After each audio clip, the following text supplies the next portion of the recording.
தேவிக்கு முக்கியத்துவம் வாய்ந்த நிறமா சிகப்பு ஏன் இருக்குது?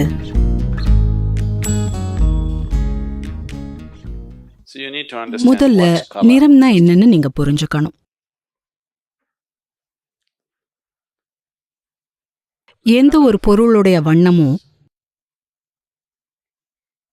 அது இருக்கிற விதத்தால இல்ல, அது எந்த நிறத்தை உள் எடுத்துக்கலையோ அல்லது பிரதிபலிக்குதோ அதுதான் அதோட வண்ணம்.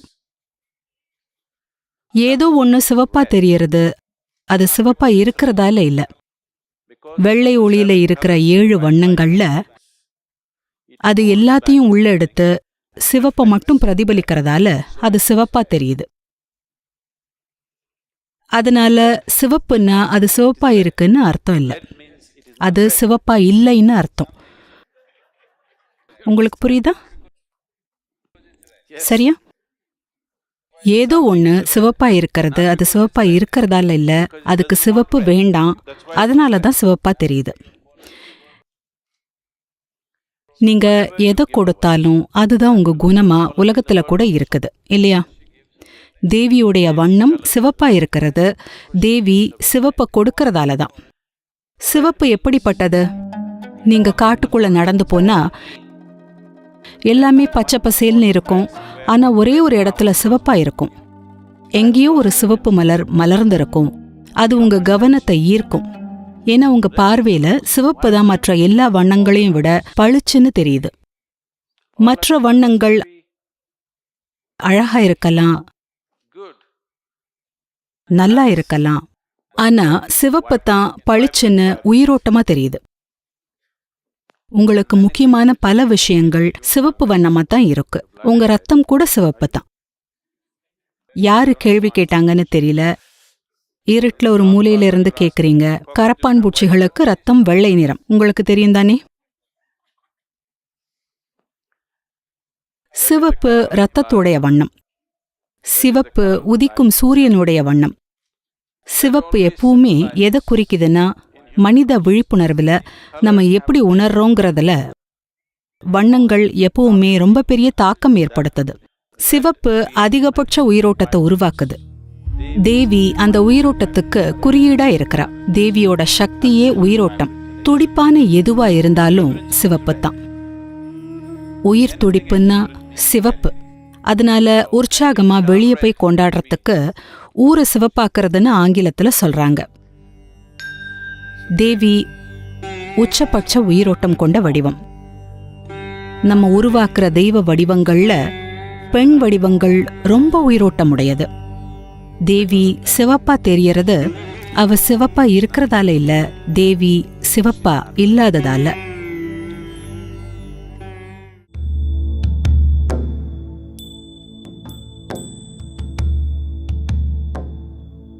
நமஸ்காரம் சத்குரு. லிங்க பைரவி காலடியில் இருக்கிற மகிஷாசுரனின் வடிவத்தோட முக்கியத்துவம் பற்றி தெரிஞ்சுக்க விரும்புகிறேன். தேவி காலடியில் இருக்கிற அந்த எருமை வடிவம் எதுக்காக? இதுக்கு அர்த்தம் ஒரு ஆணை ஒரு பெண் கொன்னாங்கிறது தான்.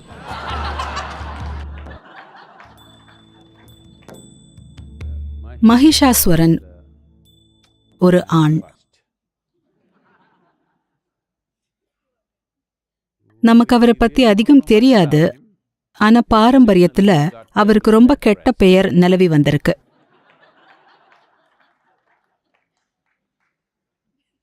அவர் கெட்டவரா கருதப்படுறாரு.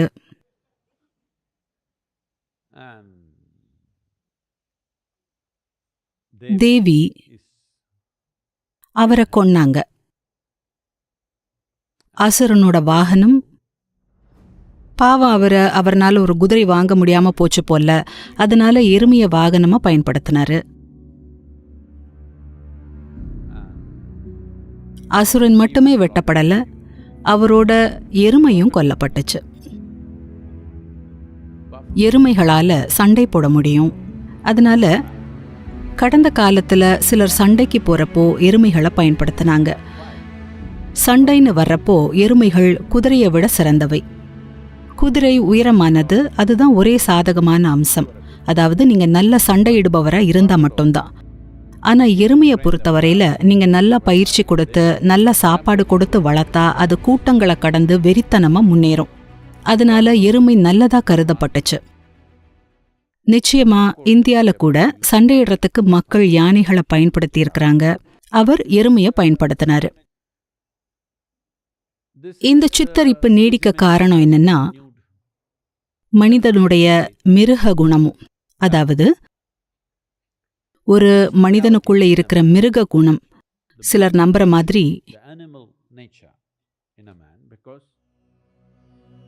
நீங்க ஒன்னும் சொர்க்கத்துல இருந்து கீழே விழல, நீங்க பரிணமிச்சு வளர்ந்தீங்க. ஒரு செல் உயிரியான அமீபாவுடைய குணம் ஒரு மண்புழு, வெட்டுக்கிளி, எருமை, இப்படி இந்த பரிணாம வளர்ச்சியில கடந்து வந்த எல்லா மிருக குணங்களுடைய சுவடுகளும் இன்னும் உங்களுக்குள்ள இருக்கு. ஆமாங்க சார், உங்களுக்கு தெரியும், அது இன்னும் உங்க கூட இருக்கு. இது எல்லாமே நிர்பந்தத்தால ஏற்படுற குணங்கள். நவீன நரம்பியல் கூட இதை உணர்ந்திருக்கு. உங்க மூளையுடைய ஒரு பகுதியான சிறுமூளை ஊர்ந்து செல்ற மிருகத்தன்மை உடையதுன்னு சொல்றாங்க. நீங்க உங்களுடைய சிறு மூளையிலிருந்து செயல்பட்டா எல்லைகள் வகுக்கிறது மட்டுமே உங்களுக்கு தெரிஞ்சிருக்கும். எப்பெல்லாம் உங்களுக்கு உங்களை சுத்தி இருக்கிறவங்க கூட பிரச்சனை இருக்கோ அப்பெல்லாம் நீங்க இப்படி எல்லைகள் வகுத்து கொள்ள விரும்புறீங்க.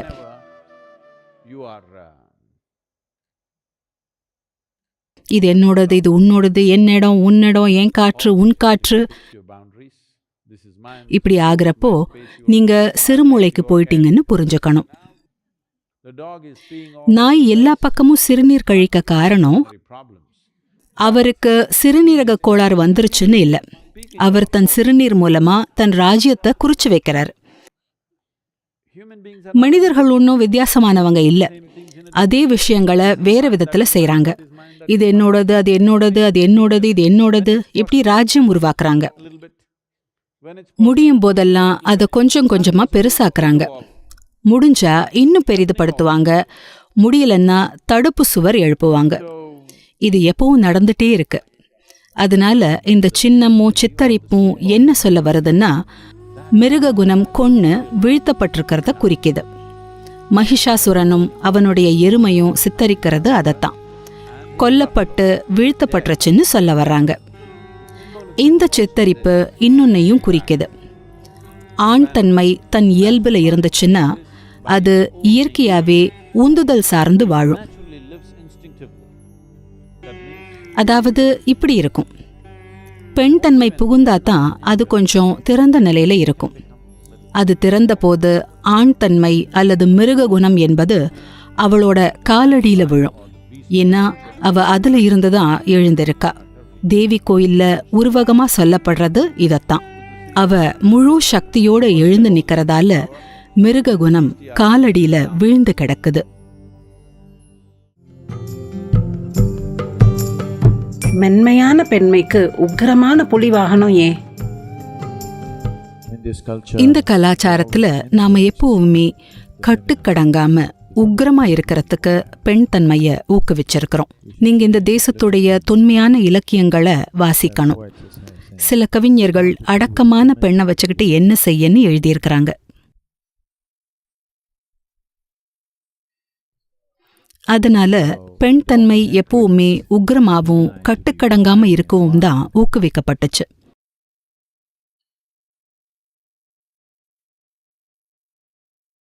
நம்ம இனத்தை பெருக்கி குடும்பங்கள் வளர்த்து செயல் செய்யறதுக்காக நாம பெண்களை அடக்கமாக்கணும். இங்க தேவி நீங்க அடக்க முடியாத ஒரு பெண்ணா இருக்கிறா. கட்டுக்கடங்காம உக்ர ரூபமா இருக்கிற அதே சமயத்துல முழுமையான கருணையோட இருக்கிறா. ஏன்னா இதெல்லாம் ஒரு உயிருக்குள்ள ஒன்னுக்கொன்னு புறம்பான குணங்கள் இல்ல, இதெல்லாமே ஒன்னோட ஒன்னா இருக்கு. ஒழுக்க நெறிகள் கத்துட்டு வந்தவங்க தான், நீதி நெறி வகுப்புல பிறந்தவங்க தான் இப்படி இருக்கிறாங்க. அது எப்படி நடக்குதுன்னு எனக்கு தெரியல, ஆனா நடக்குது.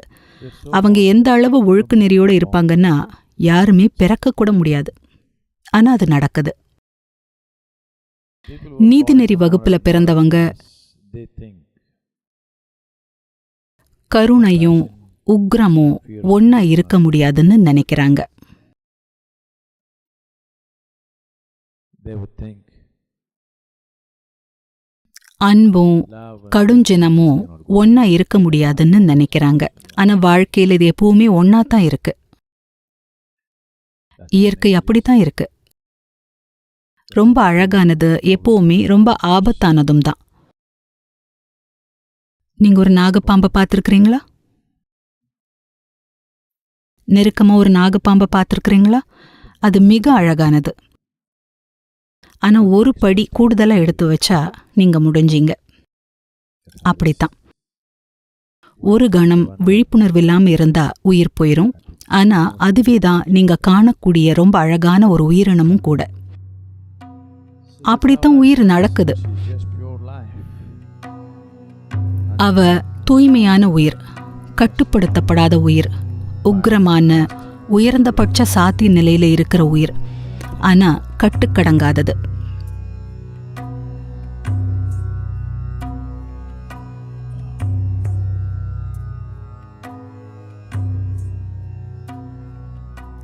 இதுதான் என் வாழ்க்கையுடைய ஆச்சரிய குறிகள்.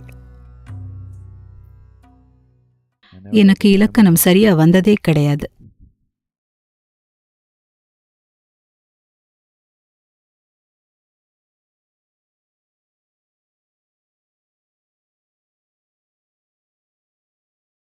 This whole ஒரு குரு எப்பவுமே அன்பா கருணையா இருக்கணும்னு சொல்லப்படுற இந்த அபத்தம் எல்லாமே கண்விழிகள் மேல சொருகி இருக்கு.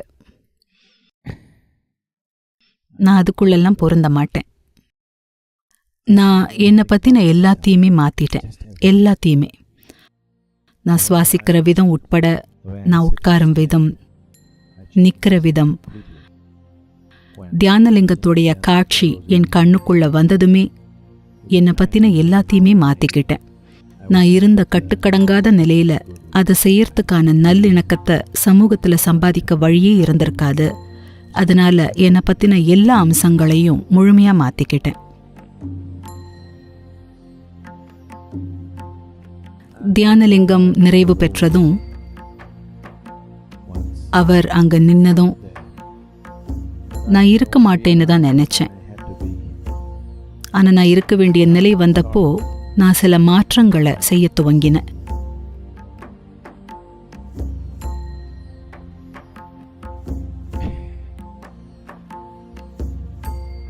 இதுக்கு மேலேயும் என்னால ஒளிஞ்சிக்க முடியாது.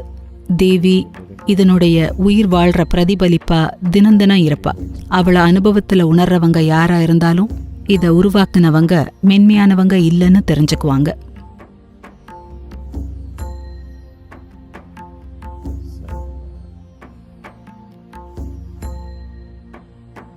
தேவி ஒரு கர்ஜனை. அவள் கிரீச்சிடும் ஒலி. அவ மென்மையா நயமா இருக்கிறவ இல்ல. அவளை உங்களால ஒருபோதும் அடக்க முடியாது.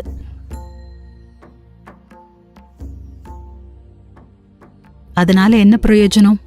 அதுதான் விஷயம். எந்த பிரயோஜனமும் கிடையாது. சும்மா உயிரா இருக்கிறா. உயிர் உபயோகத்துக்கானது இல்ல. உயிருங்கிறது அனுபவத்துல உணர வேண்டிய ஒரு பேர் அற்புதம்.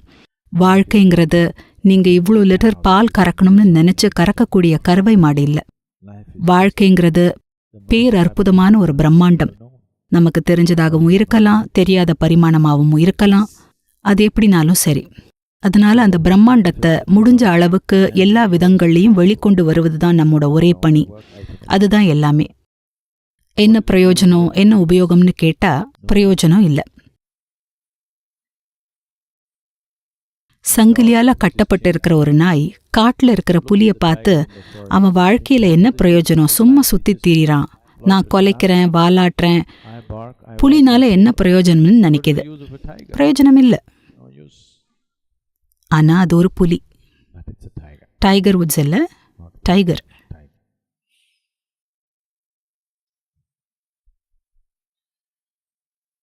ஏன்னா டைகர்னு நான் சொன்னா பெரும்பாலான மக்கள் கால்ஃப் பந்தை நினைச்சுக்கிறாங்க. வேற என்னென்ன நினைக்கிறாங்கன்னு தெரியல. டைகர் டைகர் பர்னிங் பிரைட் பாடல்ல வர புலிய பத்தி நாம பேசுறோம்.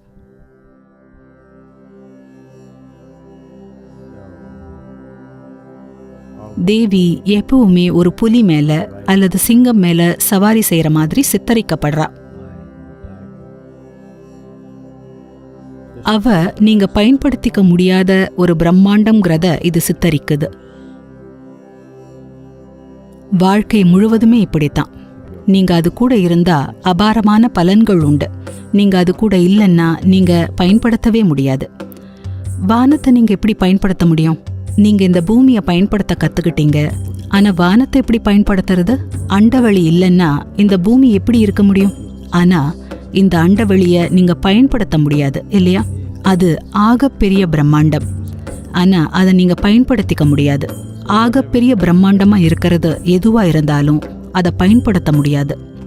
உங்களை நீங்களே பயன்படுத்தி அதனுடைய அங்கமாக கத்துக்கிட்டீங்கன்னா வாழ்க்கை அற்புதமா நல்லா நடக்கும். அவ்வளோதான்.